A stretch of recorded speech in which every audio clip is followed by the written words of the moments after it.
Hello everyone, আজকের দিনটা সারাদিন তোমাদের সঙ্গে শেয়ার করব বলে ধরে রেখেছি। তো প্রথমেই বলি গুড মর্নিং। আমি তানিয়া, আমার নিউ একটি ভিডিওতে তোমাদেরকে অনেক ওয়েলকাম। সকালবেলা ঘুম থেকে উঠেই না একটু বসেছিলাম। ঘুম থেকে উঠেই না খুব আলসেমি লাগে। এরপরে ঘুম থেকে উঠে ব্রাশ করে নিয়েছিলাম, ফ্রেশ হয়ে নিয়েছি। এরপরে আমি একটু জল গরম বসিয়ে দিয়েছিলাম, করে নিয়েছিলাম ম্যাগি।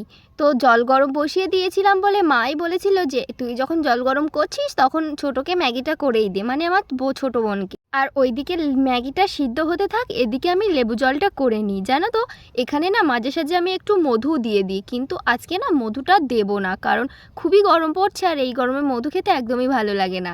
দেখো এরপরে ম্যাগিটাও আমার হয়ে গেছে, চলো আমার বোনকে দিয়ে দিই। এরপরে আমি লেবু জলটা নিয়ে বসে পড়েছি, লেবু জলটা আমি এবার খেয়ে নেব।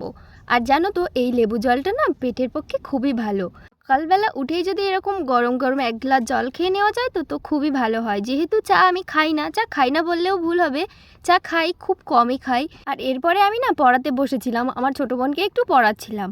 আর পড়ানো হয়ে যাওয়ার পরে আমি আমার বাবার কয়েকটা জিনিস না একটু সেলাই করতে দেওয়ার ছিল, সেটাই আমি একটু সেলাই করতে দিতে যাচ্ছিলাম। আমাদের বাড়ির পাশেই, সেখানে যাব, গিয়ে আবার দিয়ে চলে আসবো। আর তোমরা কি দেখতে পেয়েছো যে আমাদের বাড়ির চারি সাইডটা কত সুন্দর, খুব সুন্দর, একদম সবুজে সবুজ। জানো তো, অনেকে আমাকে কমেন্ট করেছিল আমার বাড়ি কোথায়, জানতে চেয়েছিল। আমার বাড়ি সুন্দরবনে। আর আমি বাড়ি এসেই না খেয়ে নিয়েছিলাম পরোটা আর তরকারি। এটা আমি আগেই বানিয়ে রেখে তারপরে গেছিলাম। আজকে সকালে আর ভাত খাইনি, বাড়ির সবাই এই পরোটা তরকারিটাই খেয়েছিল। এখন আমি পরোটা তরকারিটা খেয়ে নিই, তোমরা ভিডিওটা সম্পূর্ণ দেখতে থাকো।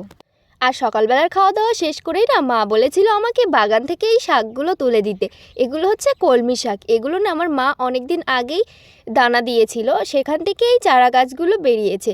আর এই কলমি শাকগুলো না আমি ব্লেড দিয়ে মাথার থেকে কেটে নেব অল্প অল্প করে। আর মাথার থেকে অল্প অল্প করে কেটে নিলে না গাছগুলো আরও ঝাঁকা হবে, আরও অনেক দিন ধরে শাক দেবে। আর জানো তো, এই শাকগুলো না জলেতেও হয়, তোমাদেরকে একদিন আমাদের পুকুরে হয়েছে দেখাবো। আর এই দেখো, এইদিকে না শশা গাছ হয়েছে, আর কিছুদিন পরেই শশা ধরবে। আর এখানে দেখতে পেয়েছো, এই গাছগুলো হচ্ছে বরবটি গাছ। আমার বাবা আবার এখানে না মাচা করে দিয়েছে। আর শুধু তো কলমি শাক তুললে হবে না, বিভিন্ন রকমের শাক তুলতে হবে। জানো তো, বিভিন্ন রকমের শাক না আমার খেতে খুবই ভালো লাগে। এক রকমের শাক খেতে আমার একটুও ভালো লাগে না। তার জন্য দেখো, পুঁই শাক গাছ হয়েছিল আমাদের বাড়িতে, তার থেকে কয়েকটা করে করে পুঁই শাকের পাতা আমি তুলে নেব। আরও অনেক রকমের শাক না তুললে ভালো হতো, কিন্তু আমি আর তুলবো না। এই শাকগুলোই আমি আমার মাকে দিয়ে দেবো রান্না করার জন্য। শাকগুলো তোলা হয়ে গেলে না আমি চলে এসেছিলাম, আমার বাবা জাম পাড়ছিল, সেই জামগুলো দেখতে, যে কতটা জাম পেড়েছে। তো আমি এসে দেখি না এই কাপড়ের ওপরে দেখো কত বড় বড় জাম হয়েছে। ওই দেখো, আমার বাবা আর আমার বোন গাছে উঠেছে, ওই গাছ থেকেই না ওরা একটুখানি করে নাড়া দিচ্ছে, আর কত জাম এই কাপড়টার উপরে পড়ছে। দেখেছো, একটা থলিও না এই কাপড়ের ওপরে পড়েছিল। দেখো, এখন তো জামের সিজন, আর কয়েকদিন মাত্র এই জামগুলো থাকবে। তো আমাদের বাড়িতে না দুটো জাম গাছ আছে, অনেক জাম হয়। আর দেখো এইদিকে না এগুলো একদম ফ্রেশ জাম, এগুলো না দুধ হামা একদম জাম পাড়া হয়েছিল, আর কয়েকটা ডালও পড়েছিল, সেইগুলো আমি তোমাদেরকে একটু দেখাচ্ছিলাম। আর এদিকে দেখো, ওইগুলো না খুব সুন্দর ফ্রেশ জাম ছিল, আর এইগুলো না একটু মাটিতে পড়ে থেতলে গেছিলো। তাও দেখেছো কত জাম মাটিতে পড়ে একদম থেতলে গেছিলো, অনেক জাম নষ্ট হয়ে গেছিলো। আর এই জামগুলো না একদম ফ্রেশ ছিল। আর তোমাদেরকে এখন দেখাই এই আমটা। জানো তো, এই আমটা হচ্ছে হিমসাগর আম। এই আমটা আমাদের গাছে না একটাই হয়েছিল, আর আমগুলো না পড়ে গেছিলো।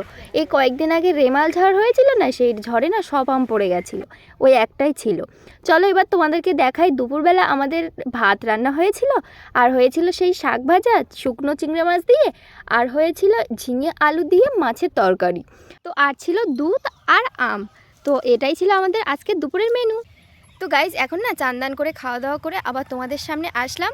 আমাদের এখানটার ওয়েদারটা না খুব খারাপ, মনে হয় বৃষ্টি আসবে। আর কারেন্ট চলে গেছে, ওই জন্য না ঘরের ভিতরে থাকতে পারছিলাম না, ওই জন্য বাইরে এসেছি। বাইরের দিকে একটু হাওয়া লাগছে। আর আমাদের এখানটা গ্রামের দিকে তো ওয়েদারটা একটু খারাপ করলেই কারেন্ট চলে যায়। তো আমার ভিডিওটা তোমাদের যদি ভালো লেগে থাকে তাহলে প্লিজ লাইক করো, আর কমেন্টে জানিও কেমন হয়েছে। তো এখনকার মতো টাটা, সবাই খুব ভালো থেকো।